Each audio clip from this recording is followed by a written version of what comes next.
22nd, we're going to stop those war games, right? Yeah! Thanks so much, Jody. Now we're going to hear from International Action Center, John Parker. Thank you for organizing this most important rally out here in defense of people in defense and against U.S. imperialism around the world. You know, we've had people go to the DPRK, and there are many stories about the war. And during the war in the 50s, U.S. soldiers were told in one instance to go to a storage facility, round up the Korean children, put them in that storage facility, pour gas through the roof, and then light it on fire and watch those children's parents as they cried, watching their children being burned. You see, the Korean War, as many people know, 3 to 5 million civilians, 3 to 5 million people were killed by U.S. imperialism, by U.S. bombs that bombed everything it saw. That's the nature of this beast, the U.S. imperialism that we're talking about.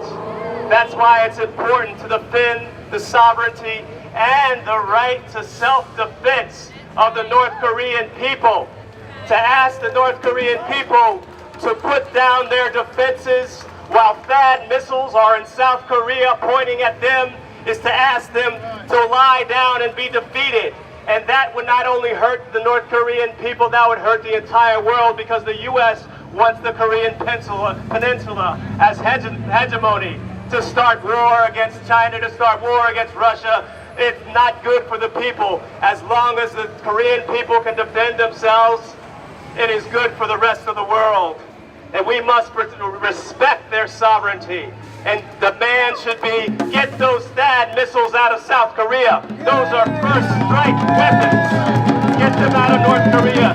Use that money. And it's interesting, Trump is more concerned, he's more concerned about what Kim Jong-un is saying, more rather than a car barreling through, killing innocent people in Charlottesville. He hasn't really said anything condemning that, but he has condemned the North Korean people for trying to protect themselves. But we know that we have the power to stop this. See, the South Korean people are already organized.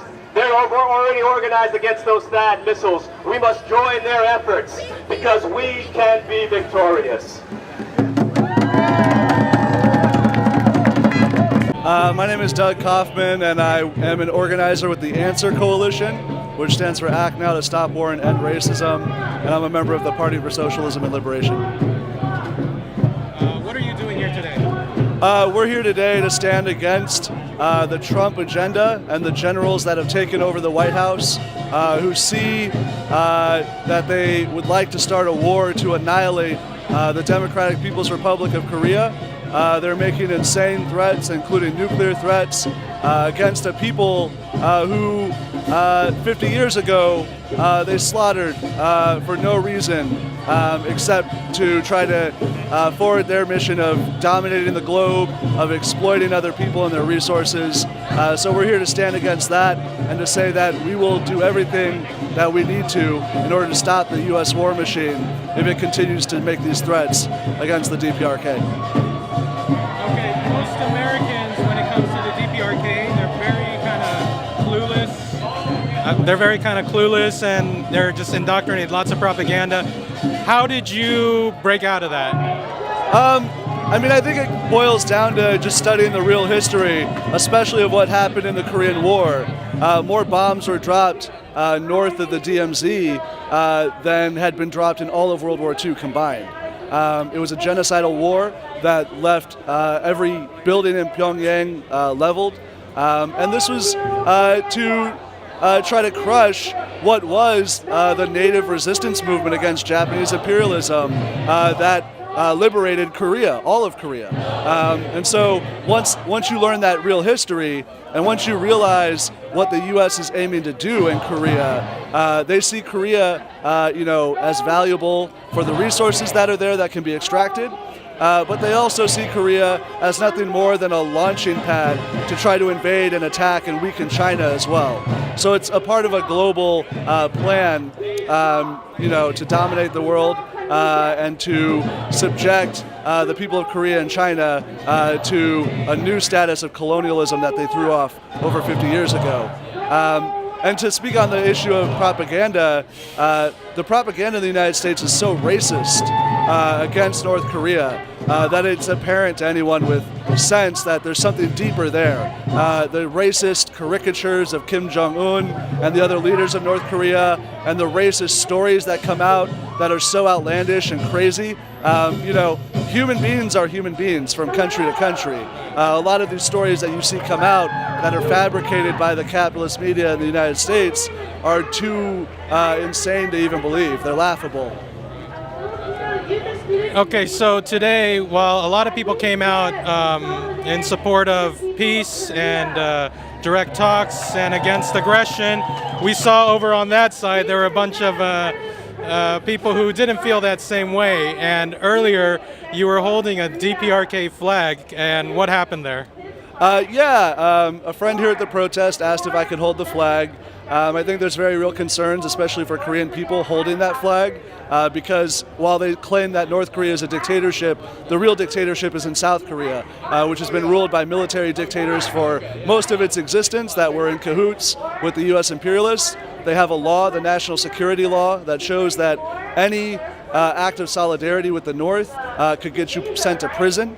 That's the real dictators. The people on the other side here, when they saw me hold up that flag in solidarity, really just to say that the Democratic People's Republic of Korea has a right to exist, a right to have their own system, a right to have their own government. That act of solidarity enraged these fascist South Koreans, and so they jumped on me and tried to steal the flag. But they weren't able to get it, because we stand in solidarity with North Korea, and we won't allow that to happen. Great. Did you feel threatened or scared? Have you dealt with this kind of thing at previous rallies or protests?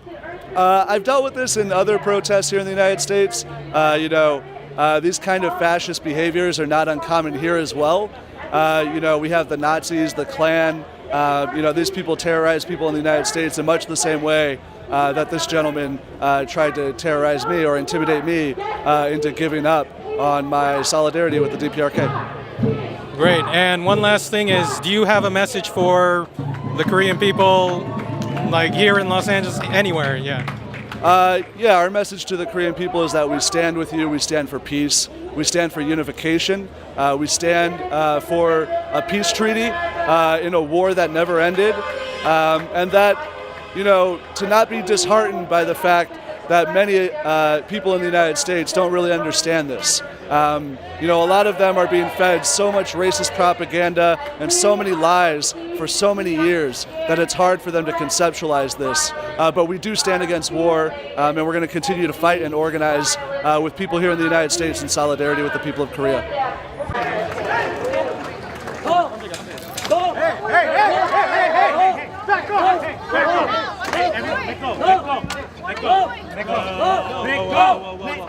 I'm here with Scott Sheffer from the International Action Center. Scott, could you tell me what you're doing here today? Well, this was a protest called by many Korean American and anti-war organizations in Los Angeles to stand up to the war threats being carried out by Donald Trump and by the whole administration that threaten a very grave situation for East Asia, in which it was an open declaration of the willingness to use nuclear weapons against North Korea by Donald Trump, and quickly echoed by the rest of his administration officials. How likely do you think what are the chances you think of another war breaking out? Well, I think because North Korea has for a very long time had a military first policy in which, at great cost, at great sacrifice, they have built a strong military in which all North Korean citizens participate and support wholeheartedly. And that has really changed the balance between this giant imperialist empire and very brave, stalwart citizens of North Korea who have, stood up and are now in a very favorable position to defend themselves. Now, this event here, which is for to promote an end to hostilities from the U.S. and Korea, to promote peace and dialogue, have you been to events like this about these kind of Korean events before? And if so, does this event was there anything different at this event compared to other events? I mean, what are your impressions here? Well, in the past, U.S. presidents have threatened nuclear war, but not quite so openly as Donald Trump. So it is a little bit different. I think the level of tension is higher. And yes, I've attended many of them. There is strong support for North Korea's sovereignty in Los Angeles, where there's such a very big Korean community, and in other cities like New York as well. Did you witness earlier the scuffle involving the DPRK flag here? I did not. I missed it by a few minutes, but we had a similar occurrence at a public meeting that we held recently featuring Dr. Ken Rowe, who is a longtime supporter of North Korea. But I think there are more people now awakening to the understanding that North Korea is simply trying to defend its own sovereignty and standing up for itself. So we're growing in numbers and they're shrinking. Great. And last thing is, any message to the Korean people or American people, whoever, just the people? Well, I want to thank everyone that's out here today and all the people that would be here but couldn't make it today. And my message is just keep coming out. If you're not in an organization, join one. We have to fight this tooth and nail because we don't know how crazy Trump is. We know that North Korea is strong enough to make them take pause. Nobody wants a nuclear war, we hope. But we have to keep coming out here and make sure that our message is heard. Thank you. Thank you.